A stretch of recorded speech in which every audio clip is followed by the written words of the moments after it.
I got the thumbs up, so I think that means we are ready to start. And I hear them still shuffling behind me a little bit, so could we please give a great round of applause to our wonderful orchestra this evening?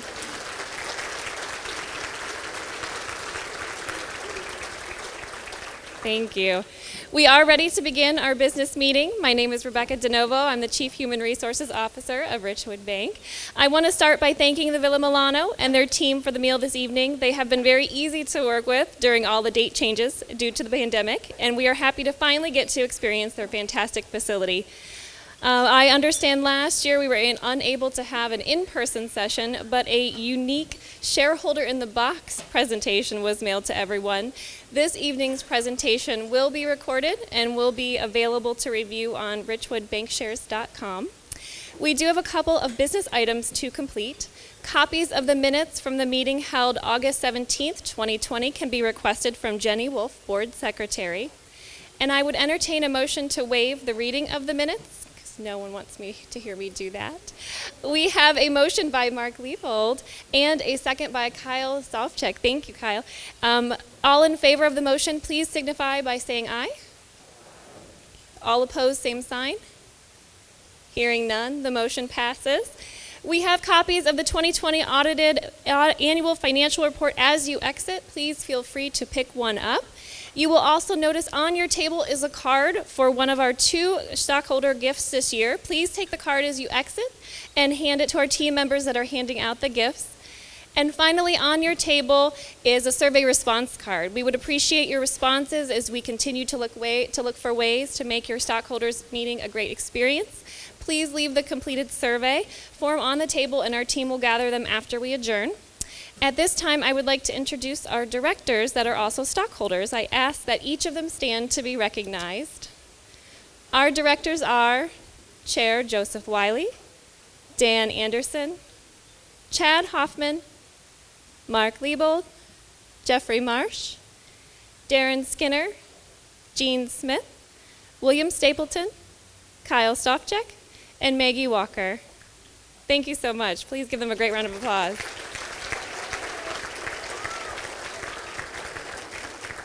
And before I list our team members who are also stockholders, I just wanted to say a little bit more about the great employee culture here at Richwood. Culture and employee engagement is a real passion of mine, so much so that during the pandemic, I wrote and then published on Amazon a case study called The Culture Builders, one company's journey towards building a sense of belonging.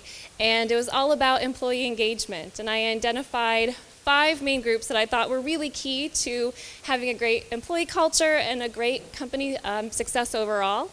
The first I said was the executive support. And you really have to have an executive team that truly cares about your employees and supports their training, supports their professional development, and jumps in with 2 feet. And 2 sandy feet, as Ash and Chad and Jameson found out at beach volleyball at our most recent employee celebration a few weeks ago. The second group of individuals I call the facilitators, those individuals with big ideas, small ideas, everything in between that really work diligently and super hard to make sure those get implemented, to do those new and exciting initiatives. The third group I call the questioners.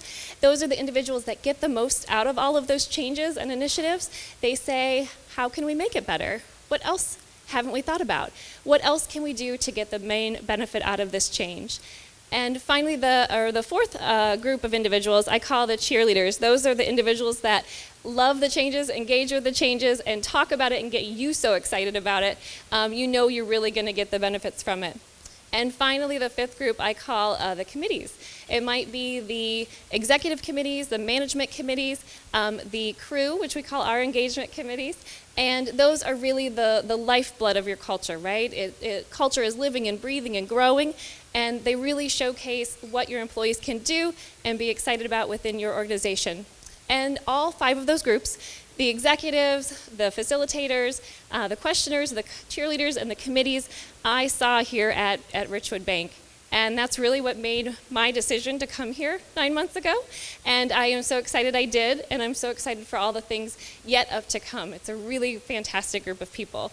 So, saying all of that, I do want to thank and recognize all of the employees who are not only team members, but have also invested in the company as shareholders as well. So I would like those individuals to stand and remain standing until I get to the end. I need to take a breath, though. Kevin Ackerman, Jerry Amron, Amber Blankenship, Sydney Brunson, Brian Senke, Rebecca DeNovo, Susan Fisher, Brian Garys, Tim Gast, Tammy Hayward, Chad Hoffman, Connor Hoffman, Jordan Hoffman, Christina Haran, Chris Hornick, Alexis Johnson, Cody Johnston, Ash Khatib, Jamie Kibler, Carolyn Kopek, Kent Kramer, Kyle Lee, Emily Davis McElroy, Kara McElroy, Teresa McElroy, Deb Miller, Shelley Pfeiffer, Mike Picklesheimer, Pam Reynolds, Kirby Rowe, Krista Sawyer, Dina Salters, Barb Schreiderer, Cindy Scott, Joyce Smith, Lindsay Smith, Ty Wills, Doug Wilson, Heather Wirtz, Mark Wirtz, Jenny Wolf, Jagger Wood, Tiffany Wood, Deb Wright, and Marianne Wright. Thank you so much. Let's give them a big round of applause.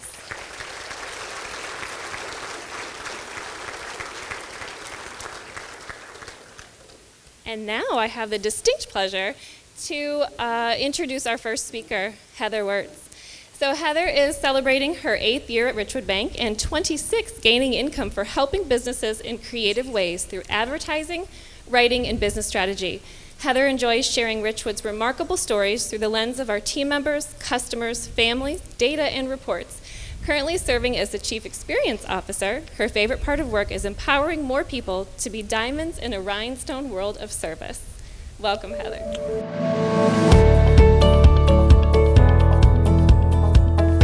Hey everybody, thanks for coming out tonight. It's great to see all of these faces. It's great to be back. And I have to tell you a story. That's our son Landon. He's a 17-year-old Richwood Bank customer. And Landon was a part of the fraud attempt that was hit in March. I don't know if any of you were affected by that, where we had to shut down some cards because of this massive, it was an attempt on about 1,000 cards. So about 1 in 10 customers were affected. I don't know if anyone was here. Great, that's good news. He was one of the ones affected. So we had to get him a new card, and he went through a time period where he didn't have one, and yet he was going to the bank every day to check to see if it had come in yet. And meantime, I know he's having coffee because my emails are reminding me that I get the receipts. I see that he's there and he's using his lunch breaks to get them.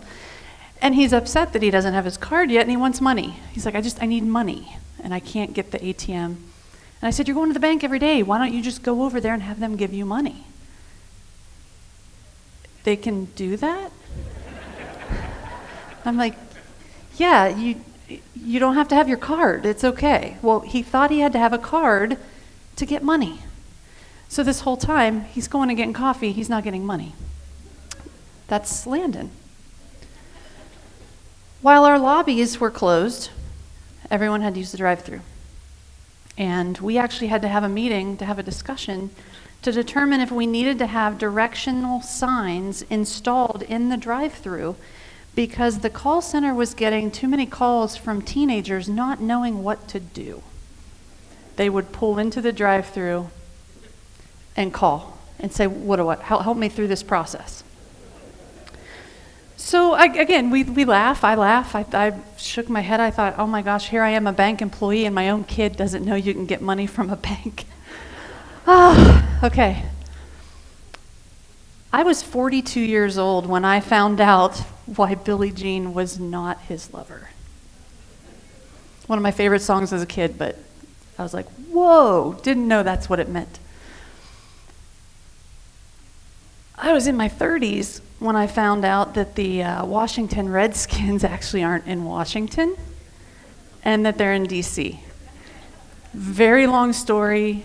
It's got my old company's private jet, Newt Gingrich. It's a whole thing. I can tell you about that later. But yes, I didn't know. I want to understand them and not make fun of them. I mean, of course, I do laugh at first, but the next is this curse of knowledge that we all have, where we assume what we know is so common that everyone else should know it too. So now that my son knows you can have cash, and I know the Michael Jackson lyrics to that song, I'm wondering, what other things do we know as your bank, as what you're investing in, that maybe you don't, or maybe could help you know a little bit more about us and what we're doing for you? So I thought of one right away. This was telling for me because I didn't know it until I worked in a bank. So I was actually a credit union customer in Iowa for many years and didn't even understand that there was an actual difference. Biggest difference, they don't pay taxes. So to me, that's a very different model, but yet here we are. And I didn't know the difference with big banks and what their goals were, and you know that they're more into the franchise and the corporate high level. So I didn't know what community banking meant, or that there was even a difference. And now that I do, I feel like I need to tell people, because even when we have new hires come through and we're having our discussions and we're in orientation, they come from other banks and didn't realize the difference either.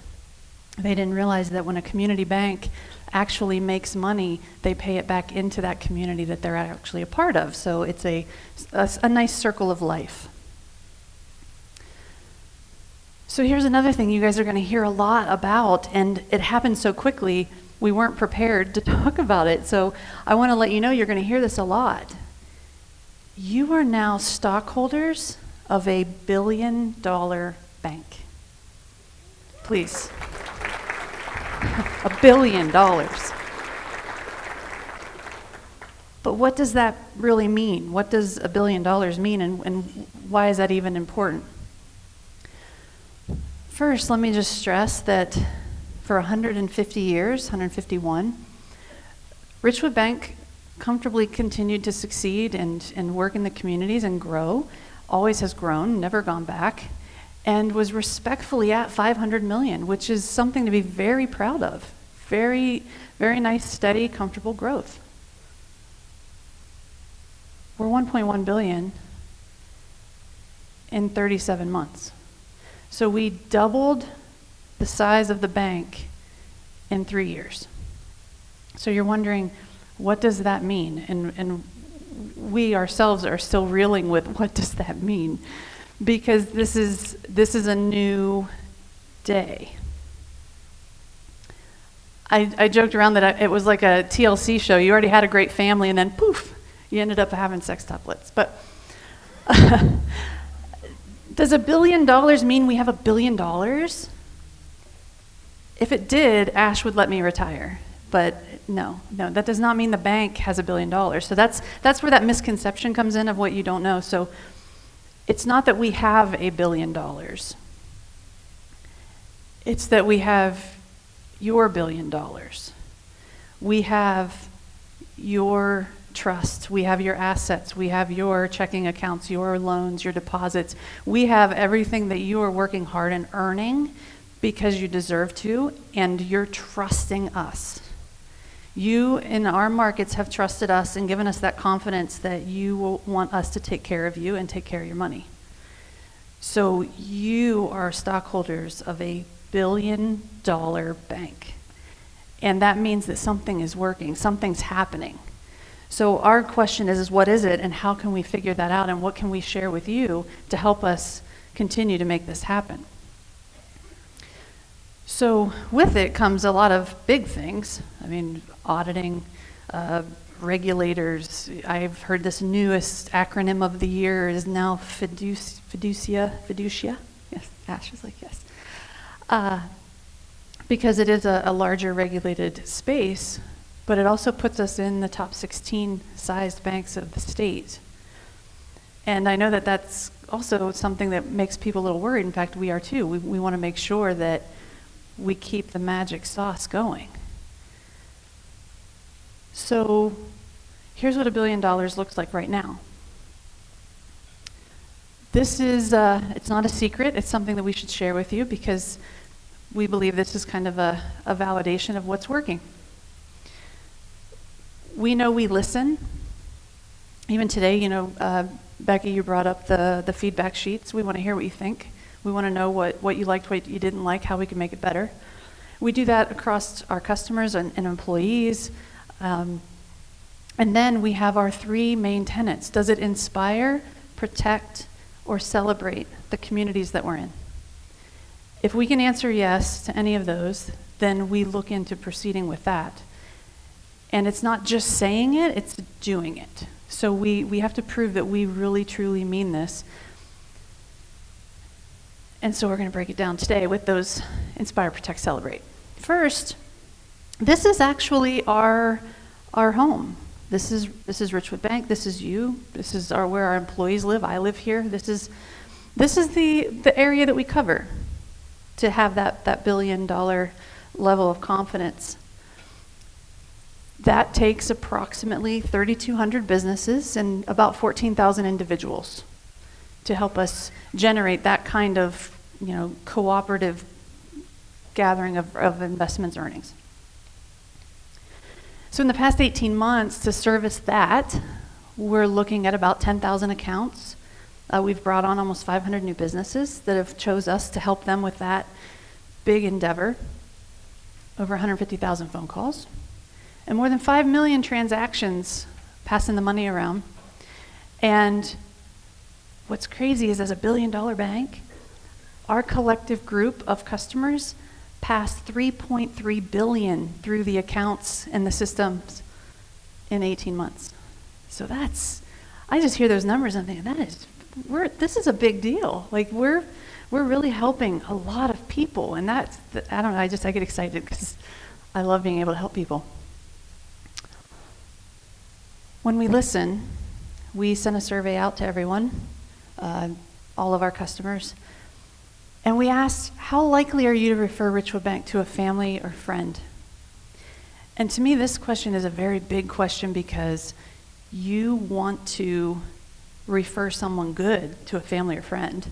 I don't want to tell you, oh my gosh, this place had the worst service ever, you should go there. I want to make sure that if I'm going to make a referral, this is actually something that I can feel good about because I helped somebody do something better for themselves. That's the whole point. So this is very, very key. And we had 940 of our customers respond and say, 9. That is huge. That is world class. They tell you that like places like Disney and Apple, they strive to get to a 7. So we're doing something right. And we're also seeing volume that's taking us a lot of infrastructure, a lot of people, a lot of learning, a lot of moving things up quickly to speed. And I think about that ops team over even there. Hey guys. This is really cool. I don't know how else to explain this, but when we're looking at these numbers, we're looking at how many accounts are. We're studying now all of those 5 million transactions. I had an intern all summer long, and all she did, we even had to have Kevin get her a new laptop because the hard drive couldn't process it fast enough while we were downloading all of this, so she could study how are our customers spending money these days. This Venmo, these different apps, and debit cards, sometimes there or not. I mean, my son, I don't know what I'm going to tell him because, between cryptocurrency and all these things, you don't need plastic anymore. And we want to listen and find out where are they, what are they spending, what are they doing. I can't wait to show you guys a study that we're going to have come out on what did that, like Joe said, that pandemic place, what did that look like for us and how did everyone shift their spending? It's just fascinating. I know I mentioned the 150,000 calls, but I thought this was funny. I'm sure probably a lot of you don't, but this was our peak call month. And that was when PPP opened up their portal and everyone got their stimulus, and mobile banking was intermittently at best because of the heavy load of everybody trying to find out if it deposited or not. We had more than $7 million come through, by the way, for customers with that. And when you called the branch, I wanted to let everyone know, it finally hit me like a ton of bricks. We've been talking about this special team, the CIA. Did you know that all of the girls who, and the gentlemen can too, but right now they just happen to all be girls, but they have all mastered the front line. So they have all worked in branches, and they have learned our systems, and they know you, and they promote to this. So I want everyone to understand that when you're calling the bank, you're actually calling a virtual branch, and they can pretty much do everything except transact cash. So they do a phenomenal job. Another cool thing that's coming, this is in the protect side. I hear a lot of feedback that says, you guys are changing all the time. I keep seeing new faces. Nobody knows me. I'm tired of showing you my ID. I've been a customer here 30 years, and believe me, this is one of those hard, like, how do you get over that hump of, understanding? One of them is, you're right, we are, but we're not turning them over, we're turning them up. As soon as someone starts learning systems and getting better, that we move them quickly, because like you said, we just doubled. So we want as many people, all hands on deck, that are learning and moving their way up. So yes, that front line is like our entry jumping stone of learning everything basic to then apply it to the next department. So we're going to start scanning IDs now. We're going to be able to put them into the portal so that when you come in and we know you, we can open it and we can verify your identity, but it also helps new staff, and it helps you not have to have that inconvenience, because that really is a pain in the butt. So this will be coming soon, and I encourage all of you to let us try it and practice and get comfortable with putting them in there so that we can help create that extra layer of security for you. Plus, we're getting a lot of new customers and a lot of new faces, so the last thing we would want is someone to be able to access your account and, we wouldn't be able to verify you. So it's good. Notice I put my face back there so I could be like, hey guys. These two ladies have been heading up the fraud team, mainly Jamie, and I know Tammy's here too. Tammy, I didn't have a photo. I just wanted you to know that we have this team that is constantly trying to get better and better and better with how we catch fraud, so that you're not affected, but we protect you. And last year we studied it, there was more than $97 million that went through 3 million transactions of debit cards. And do you know what got through? 360 for a total of like $20,000. And we are now 8 times safer than the industry standard for what's acceptable for banks to have fraud, because there is an acceptable level. They say it's 1%. And we are 8 times safer with these ladies continually just sharpening that axe, just trying to find those dirty dogs and get rid of them for us. So it's pretty impressive how we're getting better and better at protecting you. Real quick though, we can't protect you from voluntarily spending your money, and sadly the way people are solicited these days and the way they tie emotion to it is just sickening, but they do. They either make you feel bad or they make you feel like maybe you're going to have a relationship with someone, whatever the situation may be. I just want you to help me spread the word that we're confidential. We cannot share information, but we need people to talk to us. We need to have these conversations to help you and help you stop it. So we're going to try and make more of an effort to let people know that you can come to us for that. But the other thing is we have secure identity, and I showed you guys about 10,000 accounts were opened, but I only have 711 that took the extra step to enroll themselves in this complimentary program we offer every single checking account holder. And it's included because we want you to have your identity protected. So you can get a promo code from us and put it in there and waive it. You can even have your whole household on it. It's still cheaper than the LifeLock Norton, and it's the same thing. But we have that for you because we want to protect our community. We want to celebrate too. Did you know that we had 692 great consumer lending stories in the last 18 months? I just think of all the swimming pools and construction and houses that we're doing around here. That's a good community when we have that kind of activity like that, so it's very exciting. And as Becky's talked about our employees, we are now over 200 employees. So I believe in Richwood we are now the #1 employer too, so that's just phenomenal. And keeping everyone together and keeping everyone moving while we have this huge influx has been a challenge, but it's been really fun and adventurous, and we're still winning the awards, and it takes a lot of special people to be experts, and I'm happy that they're all here and that they're a part of our community. Partner Rewards is finally coming. I know, I feel like I've been saying that forever, but you guys are this bank has invested in a program that is actually going to be patented. So you're going to actually have this patent where other community banks can buy it, but it ties our local businesses in with our debit cards, and it helps them all shop with one another and earn. And it's going to come out next year. So this is going to be a really fun way to celebrate community business. So now that you guys are stockholders of $1 billion bank, what can you do? How can you help? No matter how you spend your money or what you want to learn about how to spend money, if you're like my Landon, where we have to go over some of these basics, we can help.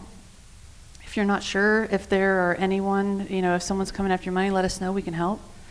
If you want a website, we can help. Should you start a business? Do you want to own a business? Are you ready for one? You can call your bank. We can help, and you can let other people know this. Same with second homes. Even if you want to just use our tools better or learn more about them. I know this one has been a little engaging as we've updated our security on it, but again, it's to help everybody keep that layer of security. But yes, we want to be that bank. We want to be the go-to. We want to be that trusted advisor, because as we gain that trust, as we keep that confidence, we want to keep serving our community, and we want to help, and we want to be that go-to, because we want to educate everyone so that they have more knowledge, and it's not just something we think we know, but we're helping other people know it too. Come to the coffee shop. Tell everybody about that coffee shop. We have raised over $300,000 for our local nonprofits in the community, and it's pretty darn good coffee too. So come hang out, come get some, tell everybody about it. Let us know if you want to bring someone in. We'll even, give them some freebies. It's fine. We just want to see people coming on in and being comfortable with talking about money. Come to our events. Tell people about our events. Bring a friend. One last thing. This is that area. This is Richwood Bank. This is where we are. This is where we live. We have $1 billion in assets right now of that trust and that confidence. According to the census, this is how many are in there. So we're just really, 1 billion could end up being 3. I don't know, just in our area. I'm not saying we want all of those, because we want to support all community banks. All community banks should be healthy and thriving together, but just think of the possibilities, guys. Isn't this exciting? This room, luckily it holds 700. But anyway. Thanks a lot, guys. Appreciate it.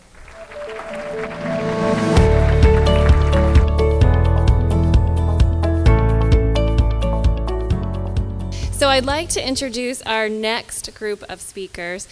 We have Ashley Bugg, Rachel Caprelli, Emily Davis McElroy coming up, and I wanted to tell you a little bit more about them. So Ashley has been with us for 14 years, serving in a few different roles, including teller, account opener, branch manager, and with her current position being a PPP specialist. Rachel Caprelli has been with Richwood Bank for 2 years. She started as a customer specialist in the Marysville branch and stepped into the role of PPP specialist in September 2020. Emily Davis McElroy could have allowed her successful Abercrombie internship and graduation of Ohio State University's Fisher College of Business to take her anywhere, but she chose to apply her talents to the growing bank she grew up in. Emily returned in more than 11 years within most departments, from customer service to operations to payroll to marketing to business development to treasury management to PPP. Her latest role is back in business development as lead advocate for lending officers. Keep her in your thoughts as she breaks ground on Owner Shorts Road in September. Here's Emily. Thank you so much, girls. So on March 27th, 2020, President Trump signed the Coronavirus Relief and Economic Security Act, better known as the CARES Act, into law. Little did we know what would take shape over the coming months. Can you imagine processing over 2,000 loans without a single credit check? And then waiting on Uncle Sam to pay for it all. With no plan, little information, and a few interim final rules. Yes, that's right, they called them interim final rules. There was about 30 of them. The recent one was just updated last week, so we'll see what it says. Who knows what that means anyways, but we keep moving. the team at Richwood did just that. We jumped into action and helped take care of our small businesses. I'm now honored to introduce Ashley Bugg. Good evening. When our country was struck by the coronavirus pandemic in 2020, Chad knew we had to jump in and help small business owners if we could. He asked if I'd be willing to help with the PPP team, and I didn't hesitate. Growing up in a small rural Ohio town and part of a family-owned small business, I know firsthand that small businesses are the backbone of our communities. I've witnessed the hard work that goes into them and how devastating this pandemic was going to be for them. So what is PPP, you ask? PPP is short for Paycheck Protection Program. This program offered small business aid in the form of loans that could be forgiven as long as the funds were spent on forgivable expenses. Although many businesses had to temporarily close, this loan prevented them from having to permanently close their doors and allowed them to continue to pay their employees and a portion of their bills. We not only offered this to our existing customers, but to non-customers as well. We deepened relationships and created new ones along the way. We were honored to serve them all and play a small role in keeping their livelihoods going. During this all, we may have learned what our country deems as an essential and non-essential business by who had to close. One person who has been essential to me and to making this program successful is Rachel Caprelli, and I'd like to welcome her now. The impact of the Paycheck Protection Program for our customers was far-reaching. In 2020, Richwood Bank dispersed 777 loans for a total loan amount of $59,281,408. In 2021, the Small Business Association began accepting applications again, opening up to even more sole proprietors and farmers. Richwood Bank jumped back in and processed 1,271 more loans. Some of these loans were second draws for businesses that experienced a loss from 2019 to 2020, while others were individuals or businesses receiving their first PPP loan due to now qualifying or waiting it out to see how the program and pandemic played out. When all was said and done, we were able to fund 2,048 loans for a total of $101,880,218.67. These funds were crucial in keeping our small businesses afloat during a time of uncertainty to keep over 12,000 people on payroll in our small businesses.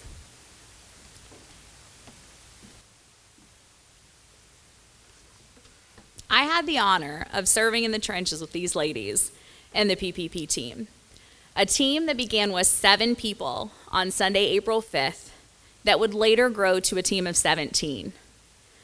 We knew we needed to streamline this process. I mean, we like to think smart, not hard around here.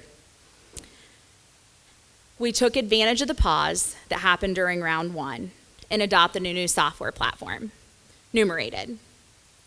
This software helped to simplify our process and reduce staffing on the project.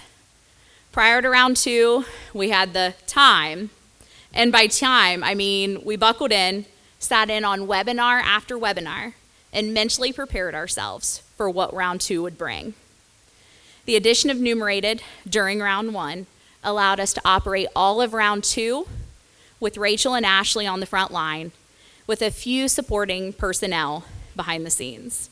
These ladies processed 1,271 loans, almost single-handedly, in a matter of months, and somehow kept their sanity.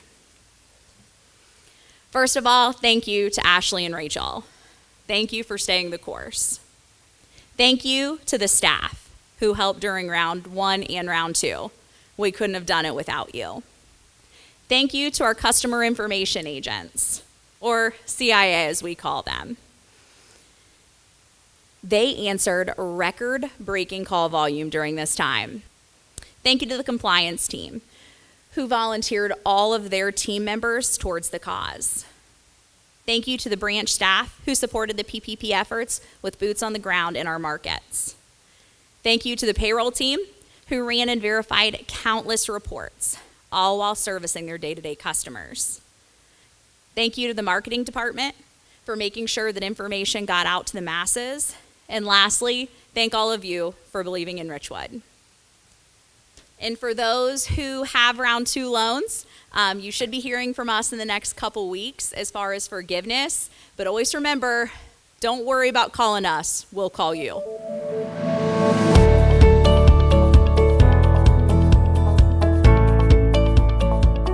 like to introduce our next group, Deb Miller and Shelley Pfeiffer. Deb Miller has been with Richwood Bank for a total of 45 years as secretary, account opener, wire transfer, HR, audit, Richwood financial assistant, and specializing in certificates of deposits and IRAs. And Deb is currently the Richwood Bankshares Stock Relations Manager. Shelley Pfeiffer has been with the bank for 33 years and has served in several roles, including teller, account opening, operations, and HR, and she's currently working in stockholder relations with Deb. Come on up, ladies. Hi, good evening, everyone. We would like to take this time to recognize Nancy Hoffman and Dick Johnston, who were very influential board members that have retired in the last year and a half. We want to thank them for their dedication and support, not only of the bank, but to employees as well. Dick and Nancy were heavily involved in their communities, and it is this kind of service that helps communities thrive as well as makes the bank successful.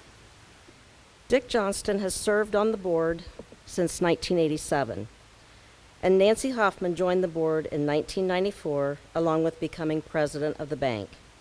During their tenure, they both helped initiate the startup of our Plain City, Marysville, LaRue, Huntsville, and Delaware branches, along with the acquisition of Home City Federal Savings and Loan in 2018. Nancy retired as Richwood Bank president in 2006, but remained on the board until 2020.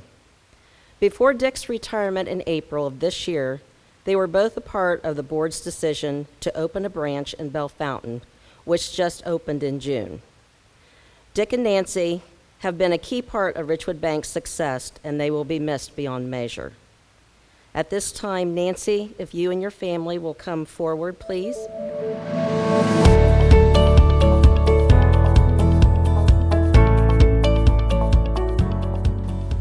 Okay, thank you so very much. I am honored to be here. I wish Dick was able to be here today. I did want to tell his family. I talked to Dick probably 3 weeks ago, and he is so proud of his family. I can tell you things about your family that you may not know. He's told us that, or that you've forgotten, the scholarships that you have, the grades you got in school, how good Maggie does with the business and on the board. So he loves you dearly and is very, very proud of you. And Dick was wonderful, wonderful to work with. So, and Joe just stepped up here, and I want to tell you, I have never had anybody say this to me, but he made my night because he said, "Nancy, your hair makes you tall." Nobody ever has made that comment to me. A few people said it makes you taller, which is no big deal, but he said it makes me tall. So Joe's my favorite person tonight. Sorry, Rick. Anyway, I do appreciate being honored for the years on the bank board. I can tell you that each year the board of directors have become more involved in banking operations. They serve on the committees for the bank, and the C-level management team gives them monthly reports at the board of directors meetings. The board of directors is not just a status position. It is a very important position for your bank. I've mentioned your bank because this really is your bank. When I stepped down as president and went part-time as a consultant and employee, my son Chad was named president. My granddaughter asked me, "Ma, does that mean Dad's your boss?" I thought, no, I'm on the board of directors, and I am still over Chad. Now I'm no longer on the board of directors, but Chad, I am very sorry. I'm a stockholder, and we own the bank that you work for, so you're still not my boss. I am so pleased and proud to see the number of stockholders in attendance tonight. Having your investment and support are the reason that your bank will remain privately owned bank, and we can control who owns our stock. We want to remain an independent bank. If we remain independent bank, we can thrive in our communities, which is what Heather talked about too. We can be a good investment for you, the stockholder. We strive to help our communities and provide a great working place and benefits for our employees. thank you for your investment and confidence in your bank. I was very fortunate to get to work with my father, my brother, my son, my daughter in the summer, two of my sister-in-laws, and several nieces and nephews.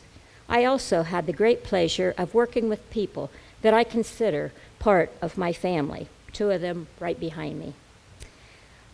We not only worked together, but we also helped raise each other's family. We celebrated our successes, both business and personally, together. When I took over as president, I could not have done it without the support and help of all the bank employees that were present in 1993. We all pitched in and continued our tradition of a successful bank after the death of my brother, Dan, at the young age of 47. The management team that I had at that time was wonderful. David Berger, Jim Job, Joyce Karcher, Marcia Davis were spectacular in each of their departments. Also, I was fortunate to be able to hire a young man that just became a CPA named Chad Hoffman. He stepped up and took over the position that I had been doing. And yeah, I was his boss.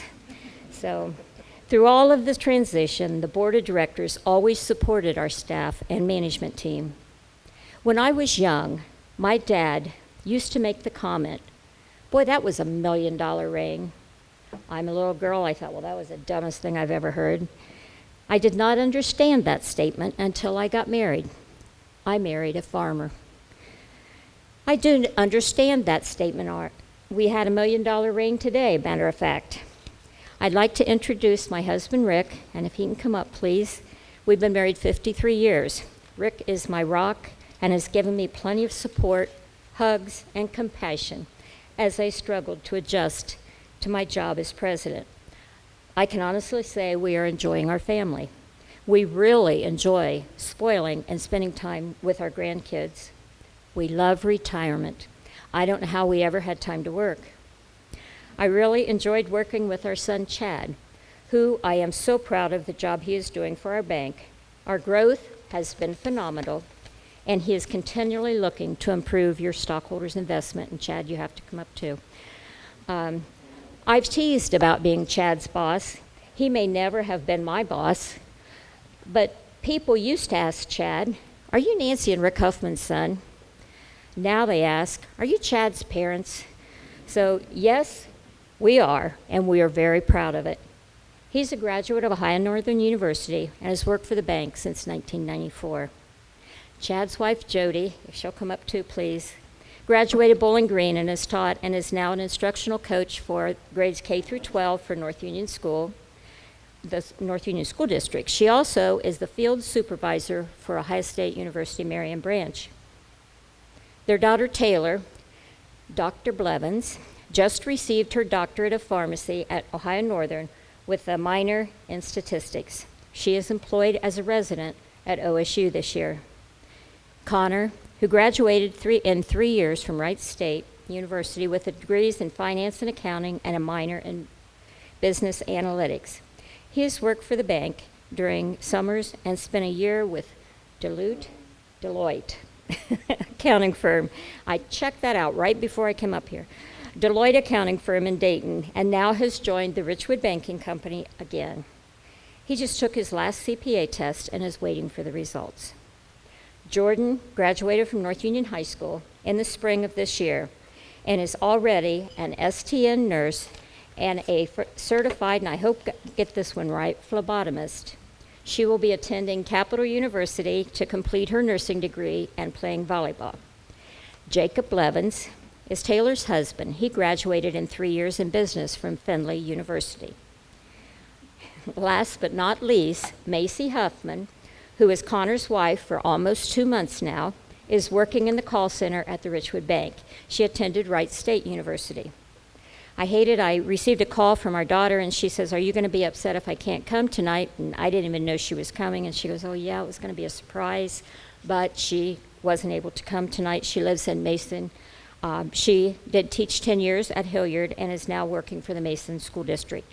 And her husband, Mike, graduated High Northern in law, and he has an MBA in business. He currently works in Alexandria, Virginia, and commutes back and forth to Mason, Ohio. Their oldest son, Lincoln, graduated from University of Northwestern Ohio, and he attended a finishing school for BMW in Orlando, Florida. He just left BMW and is currently starting his own business in Mason. Colin, their youngest, graduated Wright State with a dual major in cognitive psychology and one in industrial organizational psychology and a minor in forensic. He is doing an internship in Alexandria, Virginia this summer, and he will be a graduate student at University of Cincinnati this fall. And Lincoln's wife, Morgan, has a degree from University of Cincinnati and in business and in business management. And she's employed by Centos. But I'm sorry that they couldn't be here. I'm proud of my whole family. I want to thank my family for supporting me, and I'm so very proud of each and every one of you. I also want to thank my past coworkers, my friends, my relatives, and all of you stockholders for your investment and your support. And God bless you all. Thank you. As Nancy said, Dick was unable to attend the meeting this evening. The entire staff at Richwood Bank sends thoughts of thanks to Dick and his entire family. I'd like to introduce Jenny Wolf. Jenny Wolf has been with Richwood Bank now for almost 16 years. She began opening accounts in the Marysville branch and quickly moved to the Richwood office and ran the online banking and debit card departments. She has worked in project management and administrative departments, and she is now Chief of Staff and Secretary to the Board. Jenny? Good evening. And when you have board members retire, you need also to hire new members to continue moving Richwood Bank forward. Tonight I would like to introduce two new board members voted on by you, the stockholders of Richwood Bank. Last year, after Nancy Hoffman's retirement, proxies went out in the mail. Thank you all for getting those back to us. By doing so, we were able to have a quorum present by proxy. I am happy to announce Darren Skinner as your new 2020 board member-elect. Where he has been here for a year already, Darren started off his term in a little bit different times. I think he is just now starting to see that normal is there is no normal. Darren resides in Brown Township, Delaware County at Hardscrabble Farms, his family grain farming business. His family has deep connections to the community, banking philosophy, and he certainly wishes to provide his abilities in enhancing the performance of Richwood Bank for future years.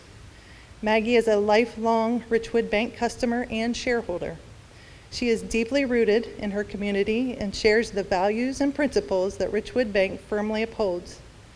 Maggie wishes to bring her abilities, dedication, and loyalty to the board and continue the success and performance of Richwood Bank for years to come. Join me in welcoming our newest board member.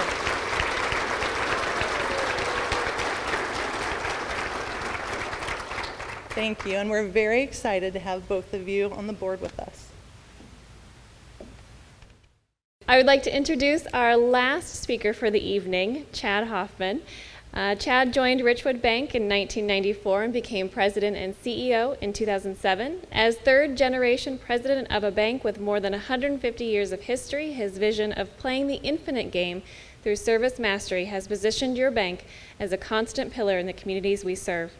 Chad's focus on customer and employee experiences has continued to gain community confidence, which has led to 8 consecutive years of the best workplace while increasing the number of employees, customer assets, and Richwood Bank impact footprint in Central Ohio. Chad Hoffman.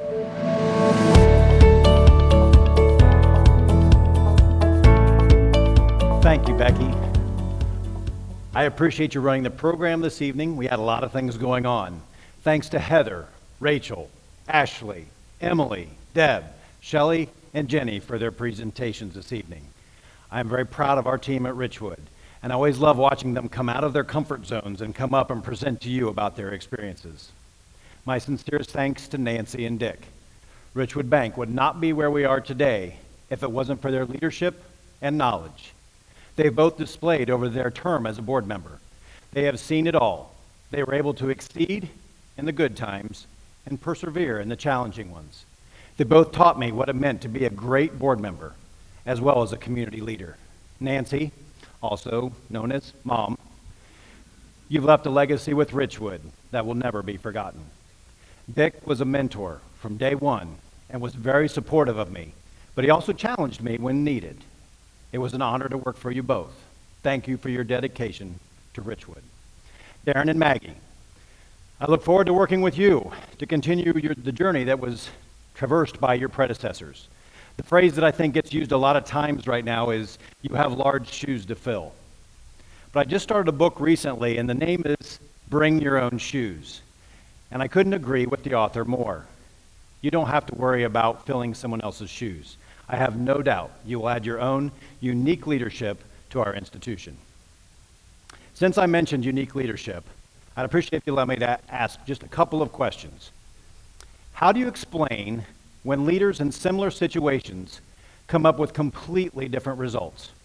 Or how do you explain when people or organizations consistently outperform others without any clear signs of an advantage? Let me be more specific. Why is McDonald's, a company that provides mostly processed food in an age of health food fanatics, still the highest volume restaurant on the planet? Why is Lego, a company that makes plastic toy bricks in a digital age, so successful when other historic toy companies are struggling to stay relevant?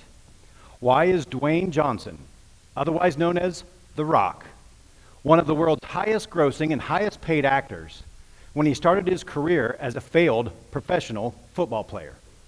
I believe each has learned a model for success that allows them to weather any storm and continue driving success. Tonight, I will explore the current conditions, give examples of 3 companies or people that have figured out the formula to success, and then finish with how Richwood is leveraging that formula to create a strong return on your investment.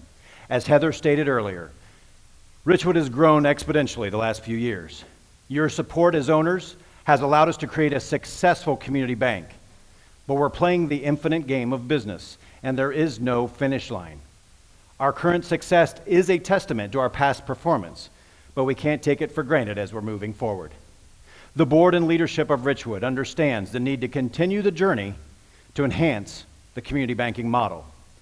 If you've been watching the news, you understand that the community banking model is under attack. There is rarely a day that I come to the office and I'm reading the news that I don't read about another merger or acquisition in the banking industry.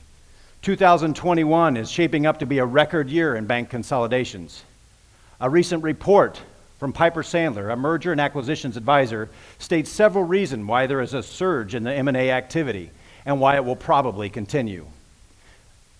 So, as you can see, in 2016, there were 8 mergers and acquisitions in the state of Ohio. 17, there were 5. 18, 3. 19, 3. 20, there was a few things going on. Minor things. There was only 1 merger and acquisition in the state of Ohio that year. I don't even know how they did that. 2021, there's been 4 as of June 30th. But this report, they mention the reasons for all these mergers and acquisitions is the low rate environment will challenge revenue growth, rapidly changing technology, and a greater need for scale and cost efficiencies. I found it interesting that I don't think they mentioned what I believe to be the number 1 reason for the recent increase: talent acquisition and retention. Yes, interest rates are low, and this always squeezes the net interest margin of community banks. Yes, changing technology requires us to invest in the future to keep products and services that are relevant to our current customers. And yes, every company would love to be more cost efficient. But these are things that are day-to-day challenges. I've experienced all 3 of these in the 27 years of banking. However, have you ever seen more now hiring or help wanted signs in businesses across all industries? I'm shocked when I walk up to a restaurant only to see a closed sign because of staffing issues. Have you ever seen more people walk off the job or go to lunch and never come back with the frequency that we see today? I had a relative move between houses recently, and they hired a moving company. 3 individuals showed up to help with the move. Midday, one of them just grabbed his duffel bag and walked down the lane to the road. He was done. He left the other 2 gentlemen to do the rest of the work themselves. I mean, have you ever seen this before in your lifetime? I have not. People are the key ingredient to any great company. Richwood Bank is proactively recruiting new talent and revamping our compensation structure to appeal to a wider range of team members. We're focused on career development and providing a great workplace for those that join our team. We want to hire new team members based on their talent, their passion, and their mission. We can take a great person and teach them banking. And I don't mean to be rude, but I can't take a banker and make them a great person. To combat the external forces and attempt to remain profitable, grow safely, and retain our best team members, Richwood will follow the success formula of building a strategy around consistency, innovation, we might be a little ahead of ourselves here, Cody, and resiliency. I want to start with consistency. The dictionary defines consistency as a steadfast adherence to the same principles. Regardless of your industry, nothing creates brand loyalty more than providing a consistent experience. Consistency is the cornerstone of human behavior. We are all creatures of habit. And it's proven that consistency gives us a sense of security and calm. The lack of consistency, I admit, has my wife and I nervous in about a week.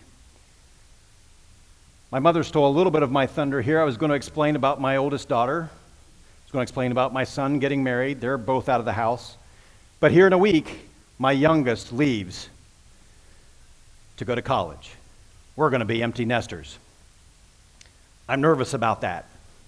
For 25 years, we focused it on kids. That consistency was very natural to us. I know people have done it before us, but here we are. So we bought each other golf clubs for Christmas. Thought we'd restart our game.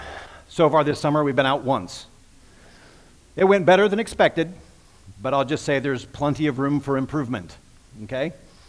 So if consistency is the first trait of a successful company, how can innovation, which seems to be the opposite of consistency, be number two? Innovation is defined as something new or different being introduced. Successful companies are consistent, but they are also able to reinvent themselves.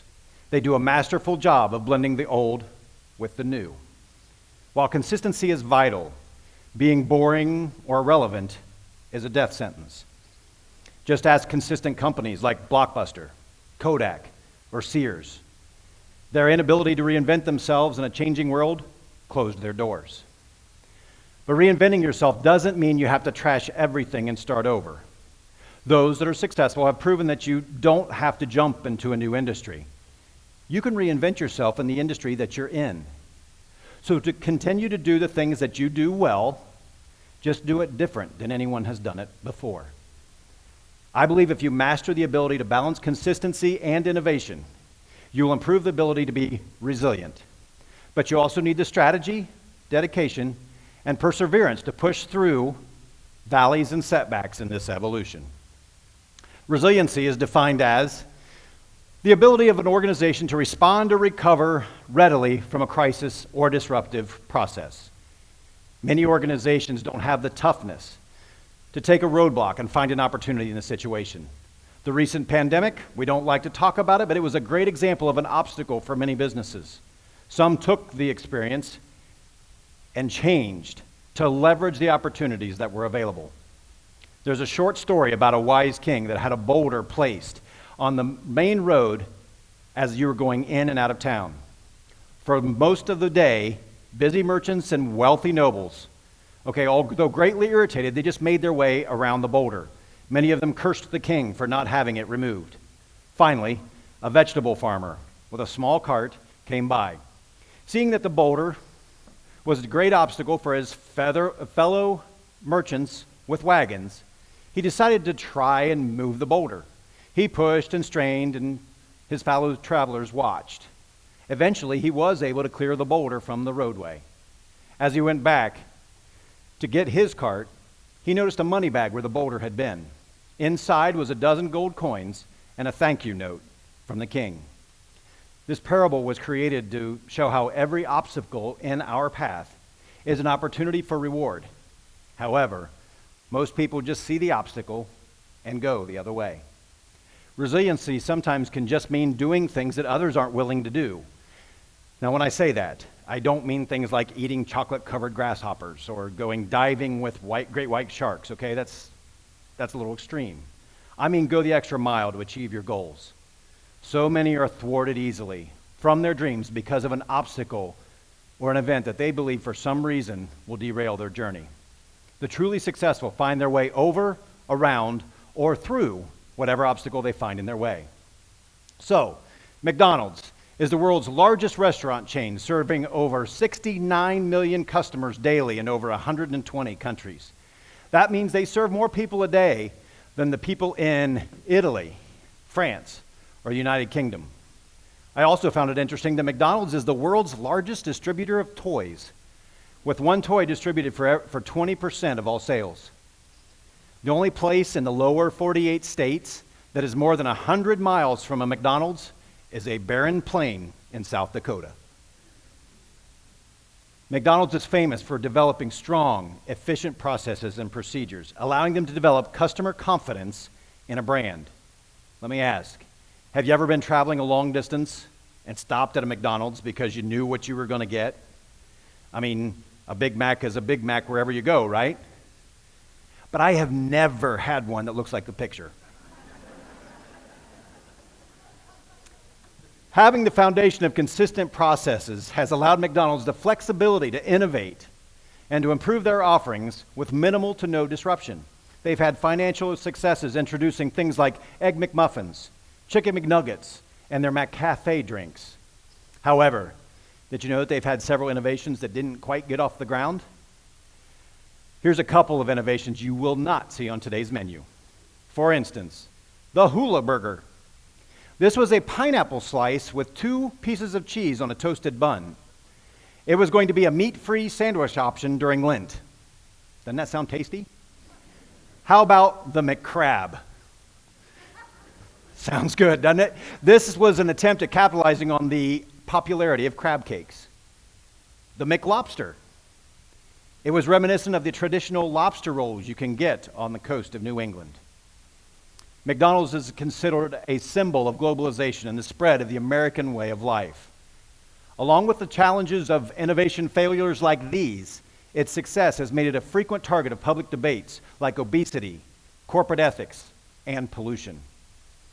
They have proven that even the biggest companies have issues to deal with, but having that trusted relationship with your customers can help a business be resilient when these challenges arise. So, when you say the word Lego, everyone knows what you're talking about. The name comes from the Danish word legat, which means play well. The plastic snappable brick has been in toy rooms basically across the globe since its inception in 1932. For their consistency, Lego's quality standards are top-notch. I've read that every Lego brick is actually numbered to correlate with the mold that it came from.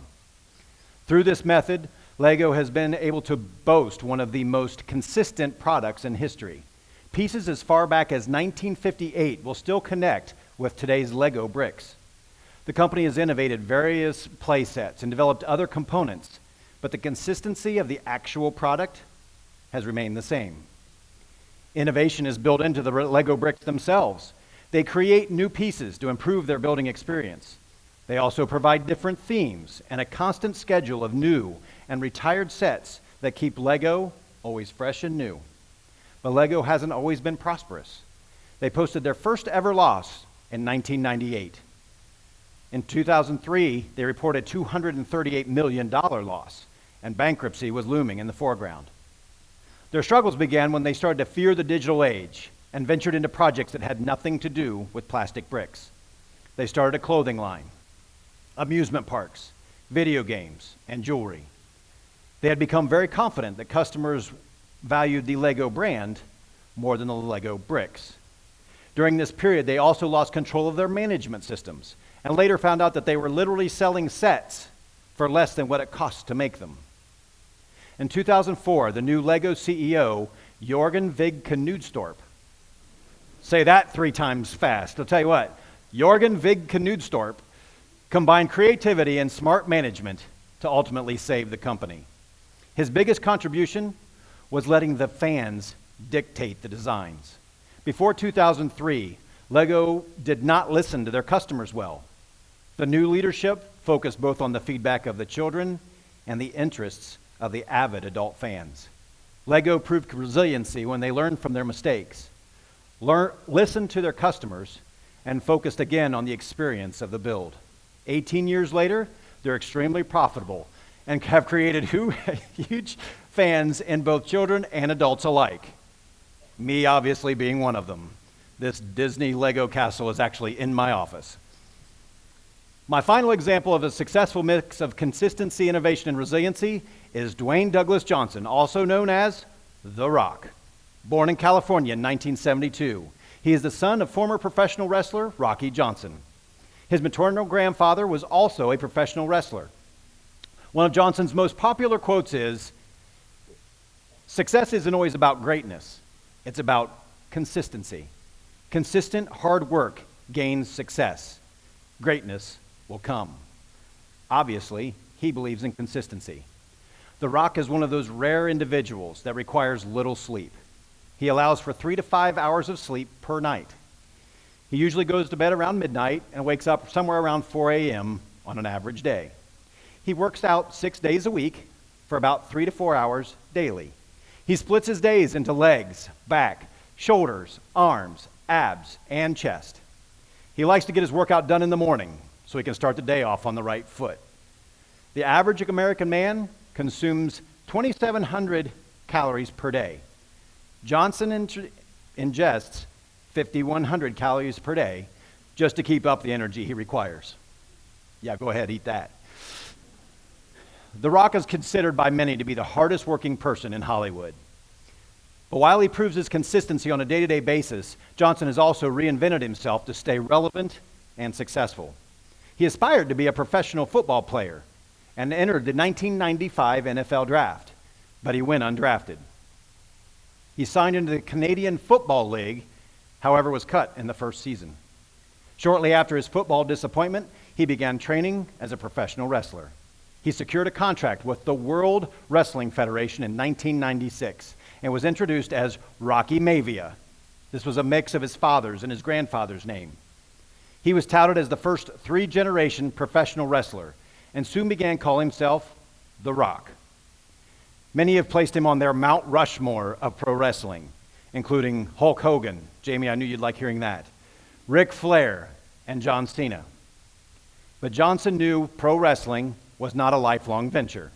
In 1999, he got his first acting gig on a show called That 70s Show, and he was actually playing his own father. Then in 2002, he received his first starring role in the movie The Scorpion King. Little do most people know, he's in the Guinness Book of World Records for receiving the highest salary ever paid a first-time lead role in that very movie at $5.5 million. The Rock has many box office successes and is still one of Hollywood's highest paid actors. But he didn't stop there. In 2016, The Rock partnered with Under Armour, the fitness clothing company, to start Project Rock. He is quoted as saying, "Project Rock recognizes that we are all works in progress, consistently trying to get better and working harder towards our goals, understanding the grit, the grind, and the sacrifice. I wanted to find a way where I could embark on a journey with others to inspire them and constantly chase their greatness, no matter the intensity." With all of this commercial success, you may believe Johnson had no challenges. But before the age 17, he was arrested multiple times for fighting, theft, and check fraud.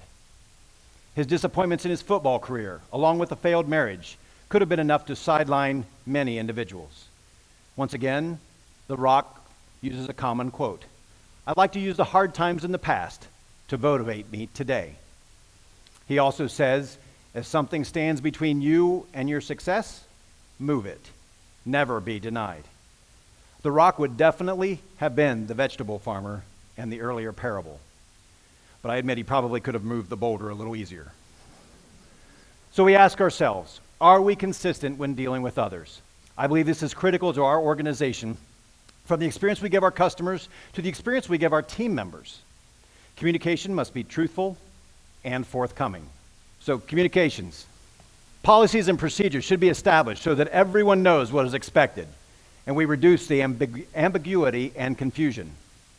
As an organization grows, the need for more documented procedures is necessary. It allows everyone the knowledge of what success looks like for them and how they can add their own flair without disrupting other team members' efforts at success. We also want to consistently provide a great experience. Richwood Coffee, Richwood Keys to Customer Service, and our focus on the Richwood Way is our drive to constantly bring a smile to everyone we come in contact with. Another way we are consistent is to partner with our customers. During the pandemic, we helped many depositors avoid or recover from fraudulent issues. The number of criminals trying to get your money today is staggering. We also worked with our borrowers to help during the shutdown and the slow reopening. We charged off 0 loans during the pandemic and are proud to have one of the lowest charge-off rates in the state of Ohio. We can accomplish this through consistently working with our borrowers that want to pay their obligations but run into unexpected challenges. This driver is what helped us win the coveted Better Business Bureau Torch Award for Ethics in 2020. The second question is, do we reinvent ourselves to stay relevant today? I believe knowledge is a lot like money. If you keep what you have today without investing in the future, you're falling behind. We must invest our money and our knowledge to grow and improve for tomorrow. Our investment in Richwood Marketing, Richwood Financial, Richwood Payroll, and Richwood U are all complementing our primary model of a community bank. Our nimble nature allowed us to help the community by creating the Payroll Protection Program team that was up here earlier. This project proved that we had the technical skill and the customer relations to become the trusted advisor during this time of uncertainty and, to be honest with you, fear. We have the opportunity to learn new things every day and become the best versions of ourselves. We can help our customers more if we have more to offer. Finally, is Richwood Bank resilient? Consistency and innovation can help, and it can set the stage for resiliency. But if we're not willing to withstand criticism for what we believe, any challenge to our model or our mindset could disrupt our journey to achieve our goals and dreams. Richwood will continue to create consistency from our customers and team members in the face of growth and external challenges. We will continue to innovate our business model to stay relevant in today's rapidly changing environment. We will do both of these things while remaining true to our vision to inspire, protect, and celebrate anything that helps communities thrive. Strengthening the relationship with our customers and community is the best way to provide resiliency for ourselves. Richwood Bank is going to take a lesson from The Rock. He said, "I'm always asked, what is the secret to success? The secret is, there is no secret. Be humble, be hungry, and always be the hardest worker in the room."